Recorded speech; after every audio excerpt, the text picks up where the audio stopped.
Minha gente querida, com vocês, Pastor Onéia César Filho, Igreja Batista Sião, Ministério Chama Viva, Rio de Janeiro, aqui na nossa Escola Ministerial Chama Viva.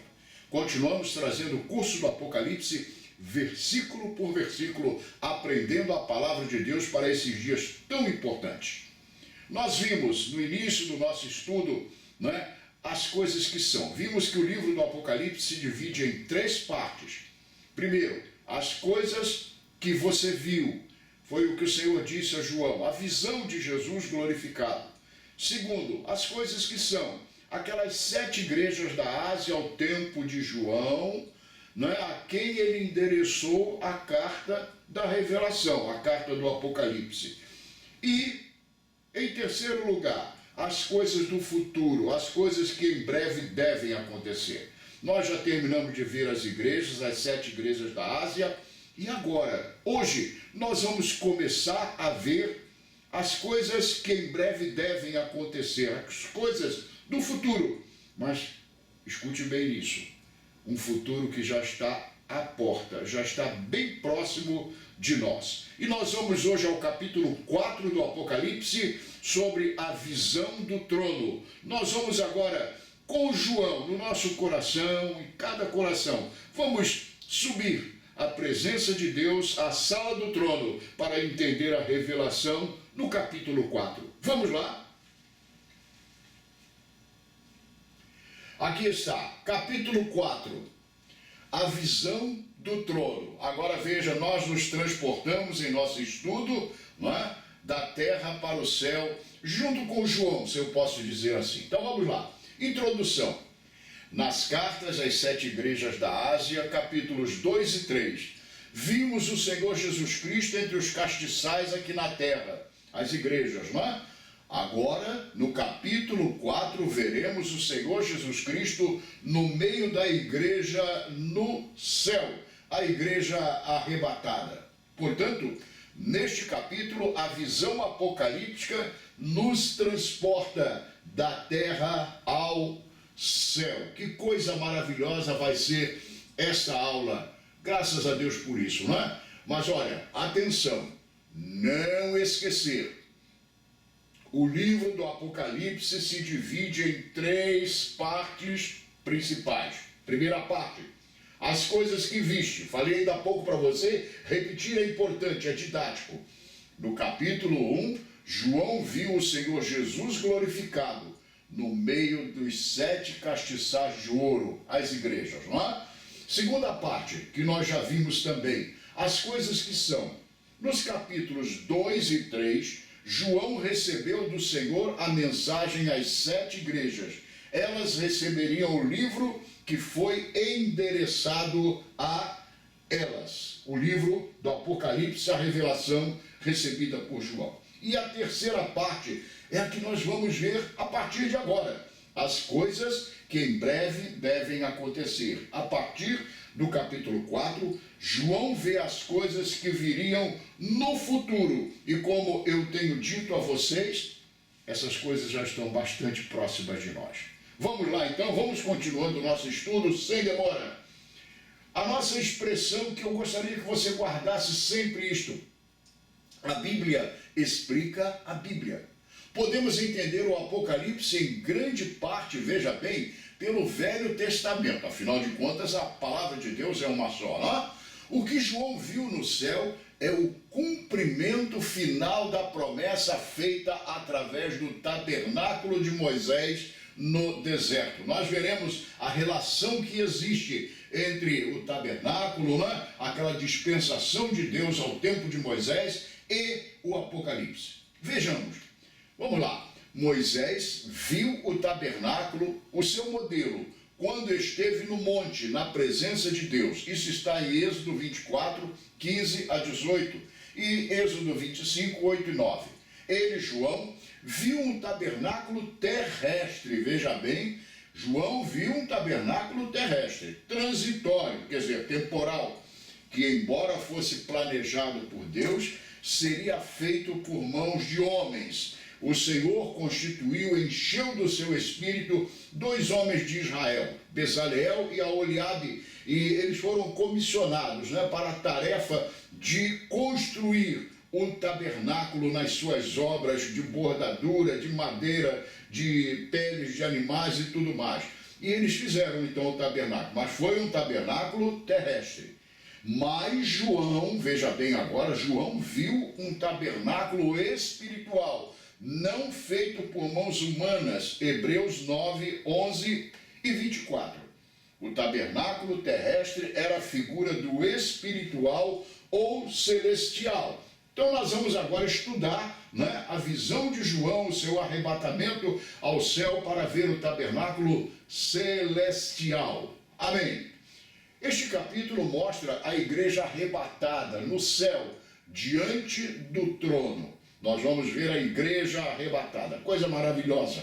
Olha, eu quero dizer uma coisa a você, nós vamos estar lá, viu? Nós estaremos lá nesse dia glorioso. A contar deste capítulo até o 19, não mais há referência à igreja dentro dos acontecimentos no mundo durante a grande tribulação. Todas as referências são a Israel. Isso evidencia que a igreja do Senhor Jesus, os crentes fiéis e vigilantes que esperaram de pé a sua vinda, já não está mais na terra, tendo já subido com o Senhor. Vamos juntos ao trono nesta visão de João? Vamos caminhar assim? Mas deixa eu explicar antes a vocês. A partir do capítulo 4, a igreja é mostrada no céu arrebatada, tá? E já ela não estará, os fiéis do Senhor não estarão na terra, estarão no céu com o Senhor. E o relógio de Deus para os tempos proféticos do fim será Israel. É pela nação de Israel que Deus vai marcar as horas, o tempo profético do livro da Revelação. Vamos seguir em frente. Abra a sua Bíblia, pegue a sua Bíblia, vamos caminhar juntos, lendo juntos, versículo por versículo, ok? Capítulo 4, verso 1 diz assim: Depois dessas coisas olhei, e eis que estava uma porta aberta no céu.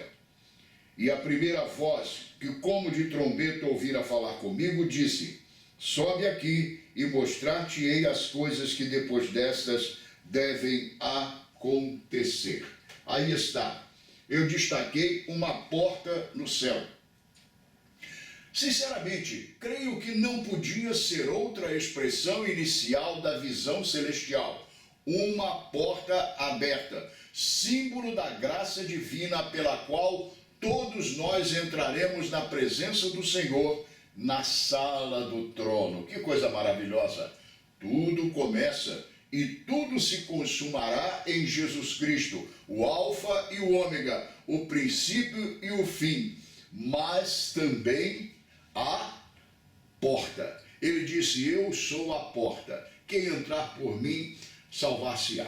Eu quero dizer uma coisa a você ainda, veja bem, nós vamos começar a ver agora aqui muito a linguagem simbólica, né? A porta aberta significa, né, é um símbolo da graça divina. Não que haja uma porta em si mesma como essas que nós temos na nossa casa, mas João vê essa porta, é uma figura para mostrar a graça de Deus em Cristo Jesus, que recebe a todos nós no seu reino glorioso. Amém? As coisas que depois dessas devem acontecer. Agora, João passa a ver o futuro, como nós já falamos fartamente. Vamos continuar? Verso 2. E logo fui arrebatado em espírito, e eis que um trono estava posto no céu, e um assentado sobre o trono. Fui arrebatado em espírito. Vamos falar isto antes. João foi levado ao céu. Ele estava na ilha de Patmos, ali veio o Senhor Jesus, deu a ele a revelação, mas agora o Senhor o chama, né, em arrebatamento ao céu, para mostrar a ele a igreja arrebatada. Que coisa gloriosa. Então vamos lá, destaquei a expressão: um trono estava posto no céu. Ali estava a presença de Deus. Ele estava sobre o trono. Soberanamente, o Senhor podia mostrar a João do seu trono tudo o que viria sobre o mundo. o Senhor se assenta no seu trono, mas Ele nos dará essa prerrogativa, nos dará essa grande bênção de estarmos um dia junto a Ele no seu trono. Nós vamos ver isso. E João foi elevado ao céu para ter essa visão do trono, não é? Precisamos entender que, ainda que o mundo vá por caminhos contrários à vontade de Deus, Ele, Deus, controla toda a situação do seu trono. Nada foge ao controle de Deus. Até Satanás só age nos limites da permissão de Deus. Foi por isso que o livro do Apocalipse, nós vimos, ele começa com a visão de Jesus glorificado, poderoso. Amém? Devemos, contudo, entender que não há responsabilidade divina pelos descaminhos do homem. Ele apenas determina limites à obra destruidora do diabo, de Satanás. Não é? Isso é uma coisa que nós sabemos muito bem, graças a Deus. Vamos ao verso 3. E o que estava sentado era na aparência semelhante à pedra jaspe e sardônica, e o arco celeste estava ao redor do trono e parecia semelhante à esmeralda. Aqui está, destaquei a expressão semelhante à pedra de jaspe e sardônica. São duas pedras preciosas. Vamos lá. Jaspe é uma pedra claríssima como cristal, porém preciosíssima. Sardônica, pedra de cor vermelha e também preciosíssima. Esmeralda, pedra verde e também preciosíssima.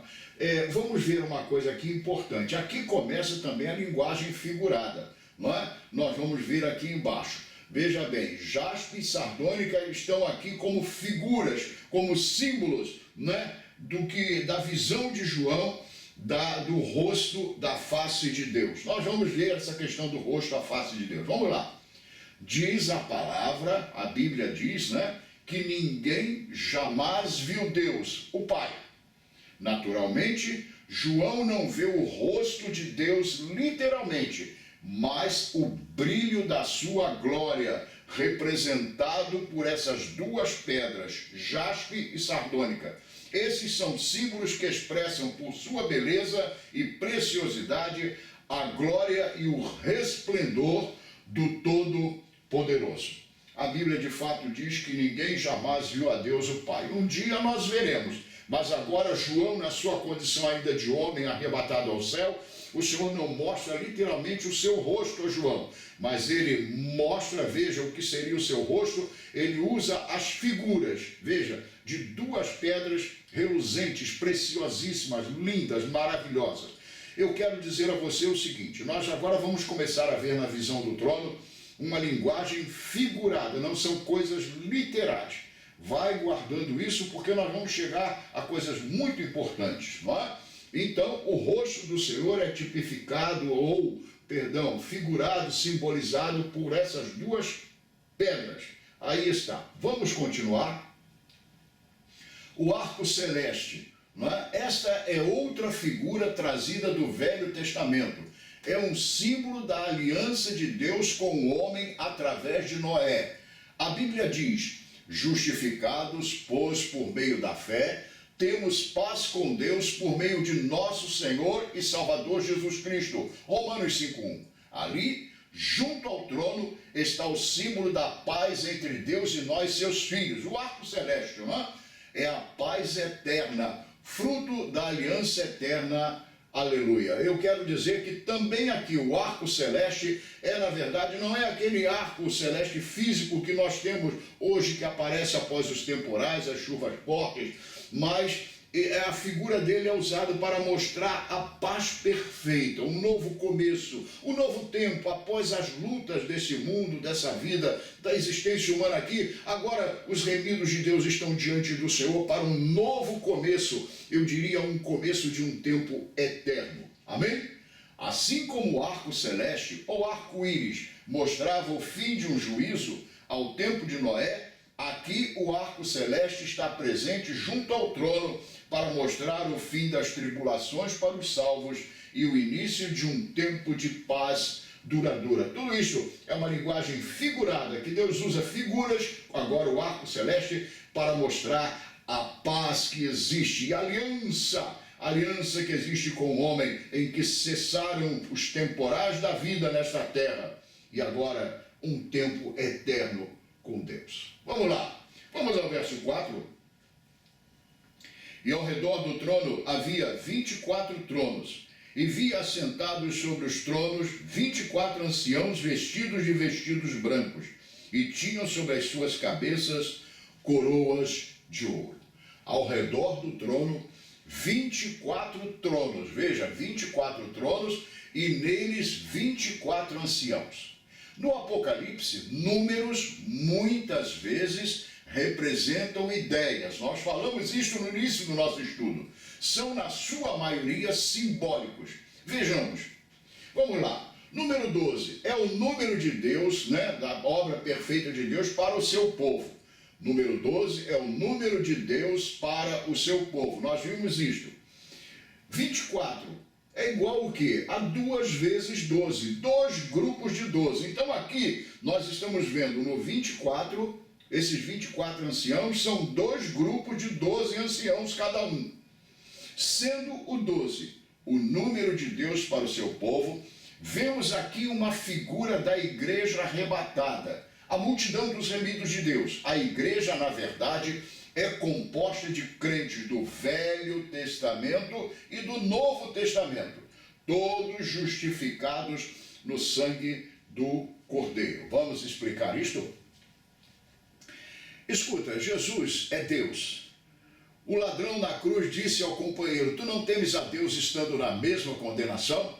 Veja, Deus estava ali na condenação. É uma coisa quase que absurda nós pensarmos isso, mas é a realidade. Deus chegou ao cúmulo, ao máximo, de se deixar condenar na cruz através do seu Filho. Agora, Jesus é Deus, é eterno. Assim que a salvação que ele construiu na cruz do Calvário, ela vale dele para frente, daquele dia da cruz para frente, que nos alcança, mas também para trás. Por quê? Isaías, Jeremias, Ezequiel, Jonas e Abel e todos esses, veja, do passado, que viveram antes de Cristo, foram alcançados pelo sangue de Jesus, pelo sacrifício da cruz. Esse sacrifício voltou a eles, foi lá atrás para ser válido também para eles. E eles são redimidos, resgatados no sangue de Jesus. E eles estarão nessa multidão. Então nós temos 12 crentes, digamos assim, 12 anciãos, né, da nova aliança, no sentido de o nosso tempo, né,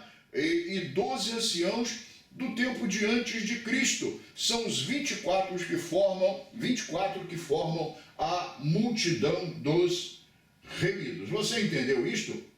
Vamos mais.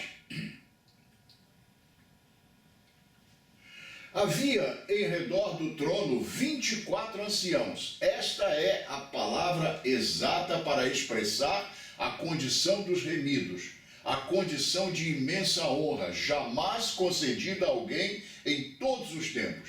Aí eles estão diante do Senhor e do seu trono, são chamados de anciãos. Por quê? Não são velhos, não são anciãos no sentido de idosos, superidosos de velhos, mas no sentido da honra, a honra de quem viveu uma experiência da cruz, uma experiência de caminhar com o Senhor, por isso recebem o título honroso de ancião. São 24, nós já falamos por quê. Ora, os 24 anciãos nada mais são do que 2 grupos de 12. Um grupo de 12 simbolizando os crentes do Velho Testamento e outros 12 os crentes do Novo Testamento. Na verdade, todos são do Novo Testamento ou Nova Aliança, pois foi o sacrifício dessa nova aliança, o sacrifício de Jesus na cruz, que fez a nova aliança, que resgatou a todos os crentes de todas as eras. Então, aqueles do passado, os que viveram e morreram na fé, aguardando a manifestação do Messias, fazem parte agora desses 24 anciãos. Que coisa gloriosa, não é? Vamos mais. A igreja do Senhor Jesus, que chamamos de a noiva do Cordeiro, é a reunião de todos os remidos do Senhor. A palavra explica a palavra. A Bíblia explica a Bíblia. O que nos diz Efésios 2,6? e nos ressuscitou juntamente com ele e nos fez assentar nos lugares celestiais em Cristo Jesus. Se este versículo nos mostra essa bênção já aqui, bem pode expressar o que será estar assentado ou elevado com ele no céu naquele dia. Nós já fomos, já somos, já vivemos essa condição de estar assentado com Cristo na dimensão espiritual, nas regiões celestiais, diz Efésios, em Cristo. Mas a plenitude disto será naquele dia, quando nós estivermos na glória do Senhor, junto ao trono, fazendo parte desses 24 anciãos. Gente, não percam essa oportunidade, nós estaremos lá, não é? Anciãos vestidos de vestes brancas. Eu destaquei aqui essa frase, agora vamos ver isso aqui, ó, vestes brancas. Qual a exigência bíblica para os anciãos da igreja? Sóbrios, maridos de uma só mulher, irrepreensíveis, etc. Aqui, todos os remidos são chamados de anciãos e com vestes brancas, porque são figura da igreja aperfeiçoada, a igreja purificada, a igreja glorificada em Cristo. Por isso, estão de vestes brancas. Minha gente, vestes brancas. Nós temos visto esse tempo. A igreja, como vimos, a igreja de Laodiceia, a igreja entre Cristo e o mundo. Será que as vestes dos filhos de Deus, de grande parte deles, boa parte talvez, será que essas vestes estão realmente brancas? Sem santificação ninguém verá o Senhor, diz a palavra de Deus. Vamos continuar? Verso 5. E do trono saíam relâmpagos e trovões e vozes, e diante do trono ardiam 7 lâmpadas de fogo, as quais são os 7 Espíritos de Deus. Aqui aparecem de novo, né, os 7 Espíritos de Deus. Relâmpagos, vozes e trovões. Novamente podemos ver como há figuras do Velho Testamento no Apocalipse. No Monte Sinai, um lugar alto e elevado, houve relâmpagos e trovões na manifestação da presença de Deus. E aqui ocorre novamente, isso é símbolo do poder da glória que cerca o trono de Deus, não é? Lá no Sinai, quando Moisés subiu ao monte, recebeu as tábuas da lei, ali houve relâmpagos, houve trovões, não é? Um tipo de tempestade. Moisés, a Bíblia diz, Moisés tremeu na presença de Deus. Agora imagina o que será na presença do Senhor, no céu, na glória do Senhor, na plenitude dessa presença do Senhor, na sala do trono, na dimensão do trono de Deus. Não? 7 lâmpadas, 7 espíritos. Nós já vimos isso fartamente. Esse é um símbolo, como já vimos, do Espírito Santo. 7 espíritos, 7 lâmpadas. É um símbolo do Espírito Santo de Deus em sua plenitude. Não é? 7 lâmpadas, 7 espíritos. Vamos de novo. Esse é um símbolo, como já vimos, do Espírito Santo de Deus em seus atributos, em sua plenitude. Em Isaías 11:2, encontramos uma referência a 7 atributos do Espírito Santo. Nós podemos ver a pessoa do Espírito Santo por 7 ângulos, né, do seu ser. Vamos ver. 1. Espírito do Senhor. 2. Espírito de sabedoria. 3. Espírito de inteligência. 4. Espírito de conselho. 5. Espírito de fortaleza. 6. Espírito de conhecimento. E 7. Espírito de temor do Senhor. A presença do Espírito Santo em todos os seus atributos ali diante do Senhor, no que chamamos de a sala do trono. Vamos ao verso 6. E havia diante do trono um como mar de vidro, semelhante ao cristal, e no meio do trono e ao redor do trono 4 animais cheios de olhos por diante e por trás. Aí está. Eu destaquei a expressão um como mar de vidro, claro como cristal. Eu quero chamar bastante a sua atenção para esse mar de vidro claro como cristal. Mais uma vez, é uma linguagem simbólica, figurada, para mostrar uma grande verdade, trazer uma grande revelação para nós, não é? Vamos lá. Que mar será esse? Será esse mar como nós conhecemos aqui, de ondas, de praia? Não, não é esse mar. Vamos ver. Muito do Apocalipse está no Velho Testamento. Eu estou repetindo isso especialmente no tabernáculo de Moisés. No tabernáculo havia uma bacia, veja bem, no tabernáculo havia uma bacia de bronze, que ficava entre o altar do holocausto e a entrada do santuário, para que os sacerdotes lavassem as mãos e os pés antes de ministrar. Eu coloco aqui, na presença do Senhor. Essa bacia, era ligada à purificação. Agora, impressionante, olha, essa bacia era chamada de mar. Era assim também que ela era chamada. Então havia uma bacia, nós vamos ver aqui uma imagem dessa bacia, no tabernáculo, entre a entrada do santuário e o altar do holocausto, para que os sacerdotes lavassem as mãos e os pés antes de ministrar. Ela estava ligada à purificação, não é? Aqui, ao aparecer junto ao trono, quer mostrar a purificação dos crentes remidos no santuário celestial.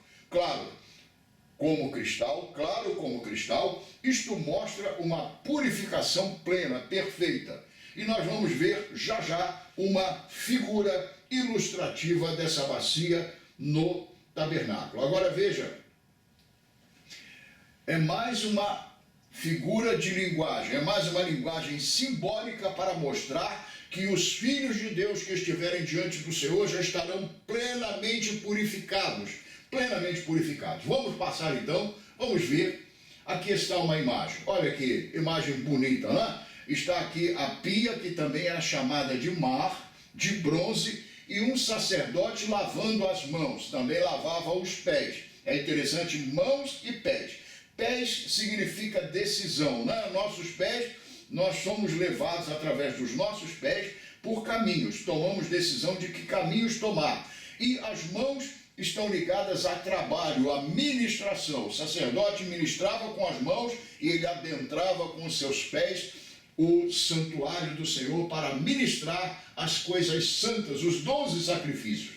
Vamos lá, bacia ou mar, mesma coisa, bacia ou mar, está na Bíblia assim, de bronze. Era de bronze porque era ligado a juízo, a purificação de pecados para estar perante o Senhor, para entrar na presença do Santo, do Deus Santo, e ali ministrar. Lavagem de mãos, purificação. Agora, no santuário celestial, veja, este aqui era, né, o santuário lá terreno, terrestre, de Moisés, né, construído por ele. Agora, no santuário celestial, aonde João foi levado, aparece um mar de vidro reluzente, né, como cristal, mostrando que os que ali entraram estão plenamente purificados. Agora, no santuário celestial, esse mar de vidro não significava ou não servia para eles se purificarem, porque já os remidos do Senhor estarão purificados lá, mas mostraria já a purificação feita, e nós vamos ver em que sentido essa purificação era feita. Agora, novamente, aqui está, a Bíblia explica a Bíblia. Em Efésios 5, 25 a 27 está escrito, veja bem: maridos, amai vossas mulheres, como também Cristo amou a igreja, e a si mesmo se entregou por ela para a santificar, ou purificar, né? Purificando-a com a lavagem da água pela palavra, para a apresentar a si mesmo igreja gloriosa, sem mácula, nem ruga, nem coisa semelhante, mas santa e irrepreensível. Este versículo, em princípio, fala de como os maridos devem tratar as esposas, mas aqui traz Cristo como exemplo e a sua noiva, e no caso a sua esposa, quando a igreja estiver com ele. Mas veja bem, ele é o exemplo para isso. Veja como Cristo amou a igreja e a si mesmo se entregou por ela para a santificar, purificando-a com a lavagem da água pela palavra. A palavra de Deus purifica, a palavra de Deus lava, lavagem de água pela palavra. Daí aquilo que nós vimos, né? Daí aquilo que nós vimos, a bacia que purificava o sacerdote segundo a velha dispensação, agora na nova nós estaremos lavados com a água da palavra diante do Senhor. É também uma figura de linguagem. Vamos entender uma coisa. Vamos entender. Essas linguagens aqui, ou essa linguagem que nós estamos vendo aqui, de um modo especial, é figurada, é simbólica. Por quê? Não existe diante do trono de Deus uma bacia como aquela que nós vimos no tabernáculo de Moisés. Não existe. Esse mar que existe lá é espiritual, em que a multidão de remidos também não vai se purificar para entrar lá na presença de Deus ou quando chegar lá. Não existe essa bacia lá, nesse sentido, esse mar. Mas esse mar existe para mostrar que nós já fomos purificados pela palavra e já estaremos lá purificados. O céu não será um lugar de purificação para nós. Já entraremos nele justificados, purificados e lavados pelo sangue de Jesus, sem dúvida, e pela palavra do testemunho. Ok, minha gente? Então guardem bem. Todas essas linguagens que nós estamos vendo são figuradas, não é? Cristo, o noivo, amou de tal modo a sua noiva, a igreja, que a apresentará plenamente purificada, santificada, lavada com água pela palavra. Esta palavra acima se cumprirá plenamente quando a igreja estiver diante do trono no céu. Aleluia! Esta palavra de Efésios 5, 25 a 27. Ok? Vamos prosseguir. Destaquei outra frase. Ao redor do trono, 4 seres viventes. Aqui nós chegamos a algo bastante importante. 4 seres viventes. Nós estamos vendo, vamos guardar isto, que essa linguagem usada de um modo especial no capítulo 4, como em todo o livro do Apocalipse, né, grande parte dele é uma linguagem figurada de símbolos, que coisas querem mostrar verdades espirituais. Então agora aparecem 4 seres viventes. Em algumas versões encontramos a expressão animais, que não é correta. Podemos considerar também como criaturas viventes, seres viventes ou criaturas viventes. São semelhantes aos querubins mencionados em Ezequiel 1, 10 e 10, 14. Mas vamos considerar o seguinte, vamos entender esta questão. Vamos lá. 3. Na numerologia bíblica que nós vimos no início do nosso estudo do Apocalipse, 3 é o número da divindade, da trindade. 4 é o número que se segue ao 3, é o número das obras de Deus, é o número da criação. O maior milagre ou obra operado por Deus na humanidade é a salvação. E essa tão grande salvação veio pelo cumprimento do plano divino publicado nos evangelhos. Evangelho significa boa nova, boa notícia. Jesus disse: quem crê em mim, como dizem as Escrituras, rios de águas vivas fluirão do seu ventre. Vamos prosseguir. No Gênesis, o rio, agora vamos voltar lá ao Gênesis. Veja, a Bíblia explica a Bíblia. No Gênesis, o rio que saía do Éden para regar o jardim de Deus dividia-se em 4 rios. Gênesis 2, 10, 14. O Evangelho que procede do coração de Deus para o homem divide-se também em 4 evangelhos. Vou repetir isto que é importante, é fundamental. O Evangelho, que em princípio é um, que procede do coração de Deus para o homem, divide-se em 4 evangelhos. Por que isto? Porque o Evangelho, que em sua essência é um só, pois procede de um único Deus e é a verdade única, anuncia um só Salvador, um só caminho, uma salvação, mas mostra Jesus o único caminho sob 4 aspectos da sua pessoa e do seu ministério. Jesus é um, único, não há outro. O Evangelho é um, em princípio é um.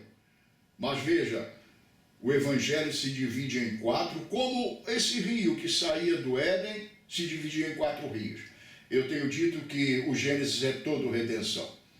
Então veja, o Evangelho se divide em 4 evangelhos para justamente mostrar aspectos, mostrar o Senhor Jesus Cristo por ângulos da sua pessoa. Mostra Jesus por um ângulo, mostra o mesmo Jesus por outro ângulo, mostra o mesmo Jesus por outro ângulo, mostra o mesmo Jesus pelo quarto ângulo. São aspectos da sua pessoa única, não é? Então vamos ver. Jesus disse: as palavras que eu vos disse são espírito e vida. Esses 4 seres viventes podem tipificar os evangelhos. E nós vamos ver por quê, né? Esses 4 seres viventes. Olha, gente, deixa eu falar uma coisa a vocês. Seres mesmo existem, vamos tirar os animais que são seres que foram criados para nós. Mas nós temos espíritos, nós temos Deus, Deus é espírito, é um ser, e nós temos homens e mulheres, também um ser, e nós temos anjos. São os 3 seres que nós temos, não temos além desses, nesse sentido assim de possuir espírito. Deus é espírito, o homem é um espírito e os anjos são espíritos. Então esses seres viventes, alguém diz, nós veremos isso, alguém diz, são anjos. Não sei, vamos ver. Na verdade, eu acho que eu sei sim. Nós vamos verificar isso. Eles, na verdade, são elementos figurativos para mostrar algo muito importante. Vamos lá. Assim temos. Vamos ver os evangelhos divididos, né, em 4. Evangelho de Mateus. Por que Mateus? Mateus foi escrito principalmente para os judeus, Mateus para os judeus. E apresenta Jesus como o rei dos judeus. A tônica do Evangelho de Mateus é apresentar Jesus como o rei dos judeus, também o leão da tribo de Judá. Por isso, apresenta a genealogia de Jesus, sua árvore genealógica, somente a contar de Abraão. Começa em Abraão, pai da nação judaica, e também faz constante menção ao que dele estava escrito na lei dos profetas. A gente encontra muito no Evangelho de Mateus os feitos de Jesus, os acontecimentos com ele no seu ministério, e a frase que diz assim, para que se cumprisse o que foi dito pelo profeta. Então, Mateus foi o Evangelho que focalizou um ângulo de Jesus como o rei dos judeus. Foi escrito para o povo judaico, para o povo de Israel, assim da cultura de Israel. Mateus mostra Jesus Cristo como Messias profetizado no Velho Testamento. Ali vemos muito a expressão, para que se cumprisse o que fora dito pelo profeta. Eu acabei de falar isso a você. Amém? Entendeu? Por que Mateus? Vamos lá. Marcos. Segundo Evangelho de Marcos, esse Evangelho escrito principalmente para o mundo romano, apresentando Jesus como servo do Senhor, cumprindo a vontade do Pai. A um mundo que estava acostumado a considerar e viver sob o poder, a autoridade, o servo de Jeová veio realizando grandes milagres que davam profunda autoridade ao seu ministério. Em Marcos, praticamente não vemos os grandes discursos de Jesus, mas os seus atos de poder, os seus milagres. Naquele tempo em que Jesus veio, que o Verbo se fez carne, o mundo era dominado política e militarmente por Roma. Era a cultura romana, do poder político e militar que predominava. Mas era a cultura grega, a cultura do saber, chamada de filosofia. A cultura grega, ela dominava o mundo por esse outro lado.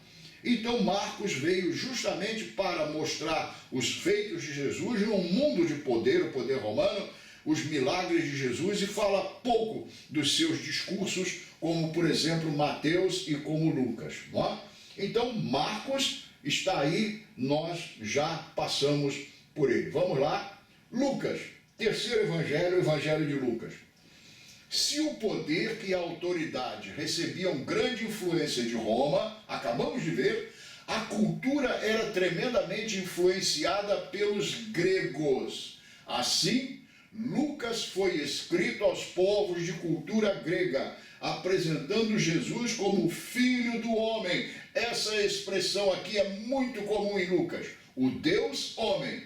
Por isso, esse evangelho evidencia os seus discursos, os discursos de Jesus, as suas palavras maravilhosas, o que o mundo chama de a sua filosofia. Embora, veja bem, isto é importante nós sabemos, embora a palavra de Jesus nada tenha de filosofia, pois filosofia é a busca da verdade. Esta é a definição básica de filosofia, a busca da verdade. E a palavra do Senhor é a verdade que nós já encontramos.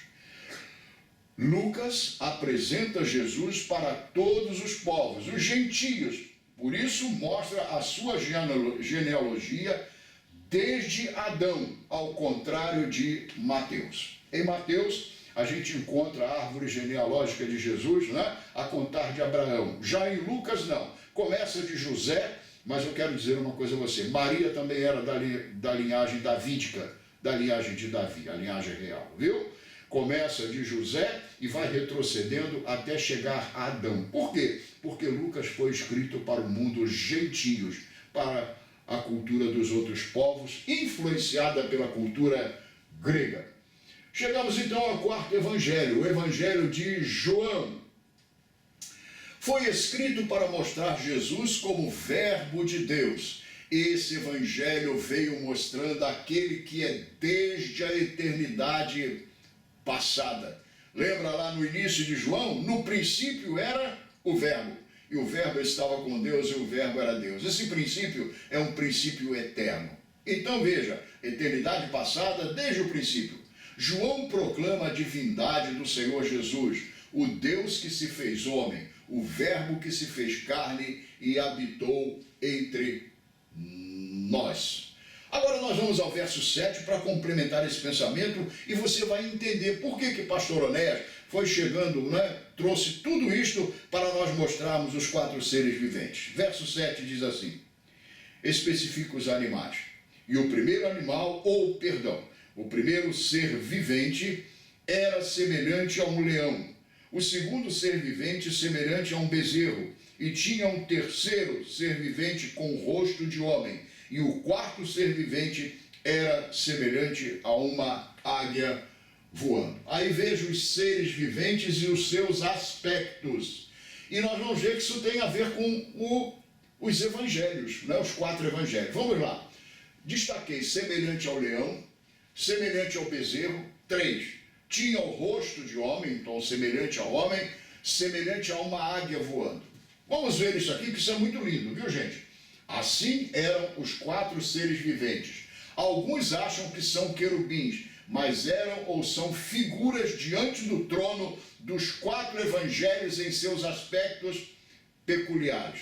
Nós vamos ver isso aqui, é muito interessante, né? Na verdade, esses seres viventes, como a bacia que nós falamos, o mar, né, como de cristal e tudo mais, o arco celeste, eram elementos simbólicos do trono, da glória do trono de Deus. Esses quatro seres viventes, veja, eles têm semelhanças. Isso vai mostrar que isso se refere ao Evangelho. Jesus disse, as palavras que eu vos disse, Evangelho, são espírito e vida. João 6,63. O Evangelho bem pode estar simbolizado por esses quatro seres viventes, como vimos fartamente até aqui e ainda vamos ver mais. Vamos lá. Em Mateus, Jesus é apresentado como leão, forte, rei, dominador, o leão da tribo de Judá, o evangelho para o povo judeu, não é? Em Marcos, Jesus é apresentado como bezerro, servo, cordeiro do sacrifício, obediente até a morte. Aí está. Em Lucas, Jesus é apresentado em sua humanidade, o homem, na forma humana como um de nós, pregando e ensinando, ele é o Filho do Homem. E em João, Jesus é apresentado como a águia voando, aquele que veio do céu, o Verbo eterno, o Deus Altíssimo, o Senhor eterno, o que é acima de tudo e de todos, mas que desceu e se fez carne e habitou entre nós. Por isso que nós vemos os quatro seres viventes, eles tinham a aparência, o primeiro de um leão, mostra o evangelho de Jesus para o povo judeu. Segundo, semelhante a um bezerro, evangelho de Marcos. Terceiro, rosto de homem, evangelho de Lucas, Jesus em sua humanidade. Quarto, semelhante a uma águia voando, Evangelho de João. O Evangelho de João, do Deus que desceu do céu e se fez homem, o Verbo eterno, o Deus eterno, que se humanizou na pessoa do Senhor Jesus Cristo. Amém? Aí está. Vamos ao verso 8 agora. Vamos ler o verso 8? E os 4 animais tinham cada um de per si 6 asas, e ao redor e por dentro estavam cheios de olhos. Olhos, né? Ao redor e por dentro. E não descansam nem de dia nem de noite, dizendo: Santo, Santo, Santo é o Senhor Deus, o Todo-Poderoso, que era e que é e que há de vir. Aí está. Eu destaquei: Santo, Santo é o Senhor Deus, o Todo-Poderoso. Se esses seres viventes simbolizam os evangelhos, como já vimos, e nós provamos isto, irmãos, a verdade é que os 4 evangélicos glorificam, os 4 evangelhos glorificam Jesus e anunciam, advertem mesmo que ele há de vir.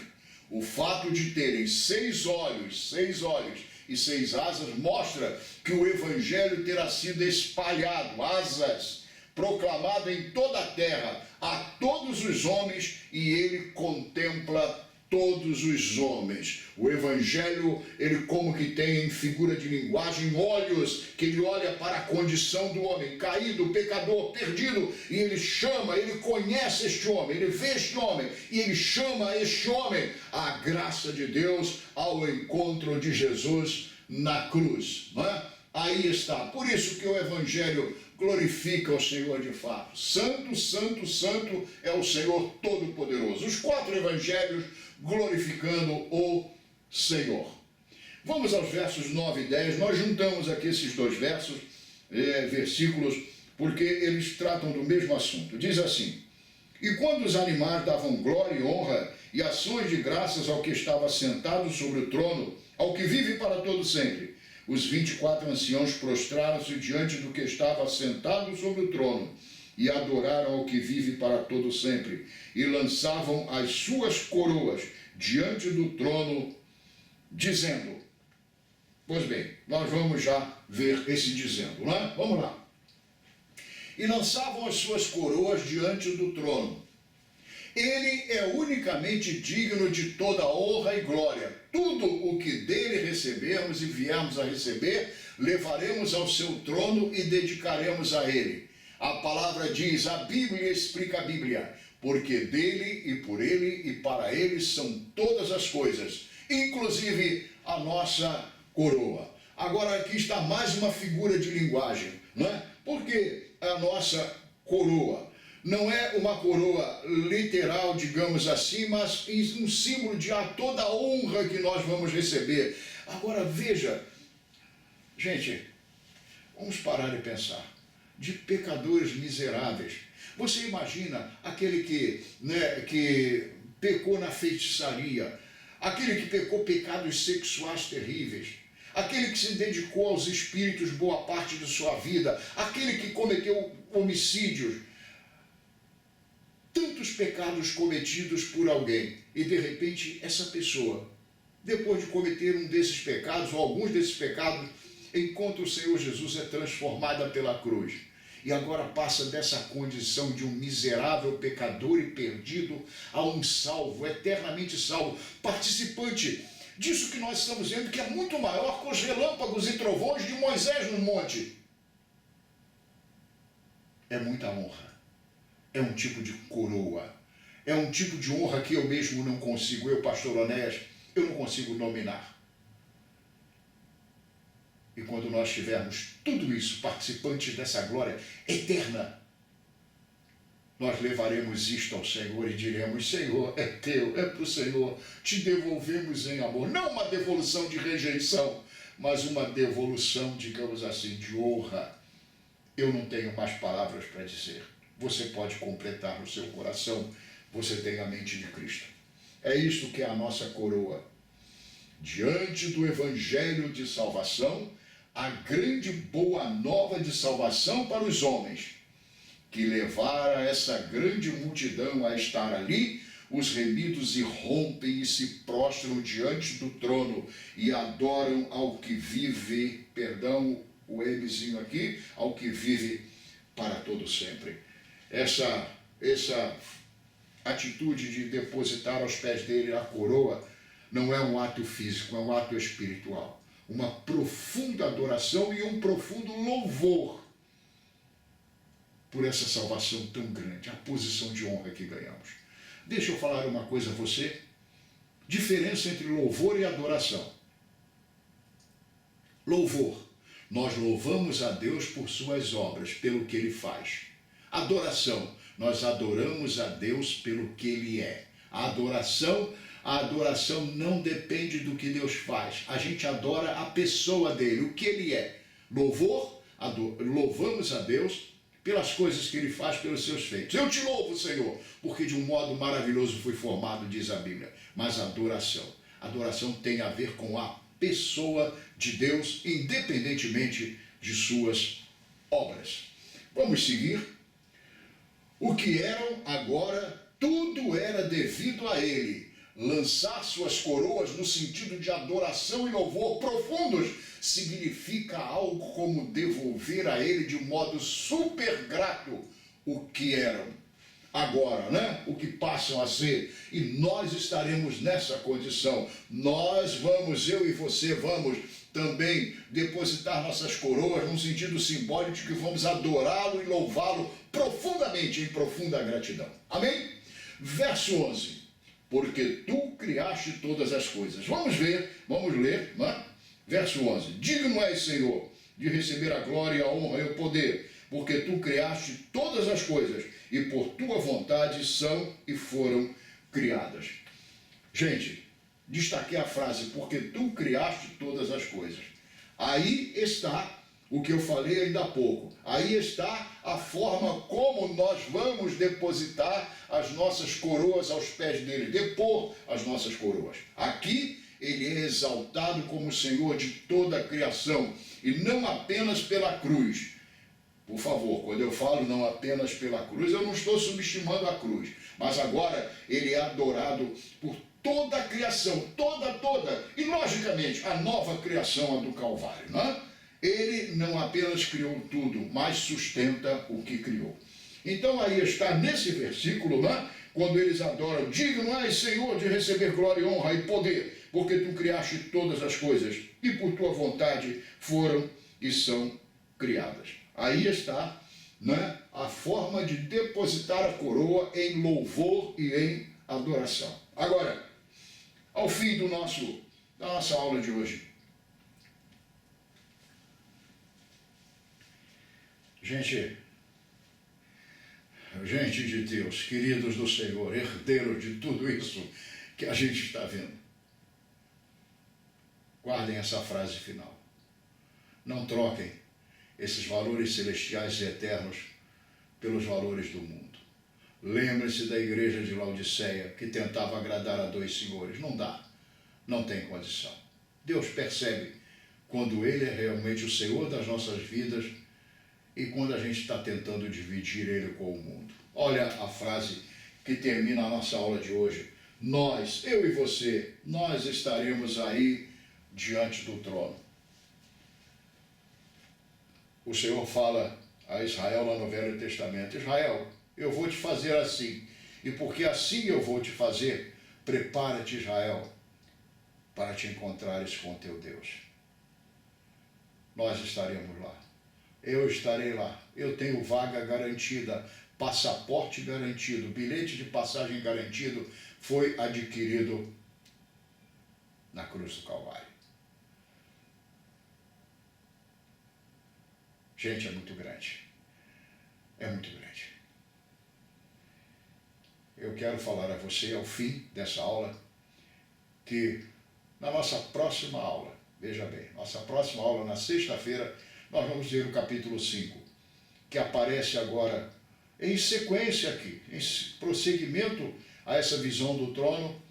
Tem um livro nas mãos do Senhor, selado com 7 selos, e se procura alguém que possa abrir esses selos. E não se acha, e João chora, mas aparece o leão da tribo de Judá para abrir esses selos.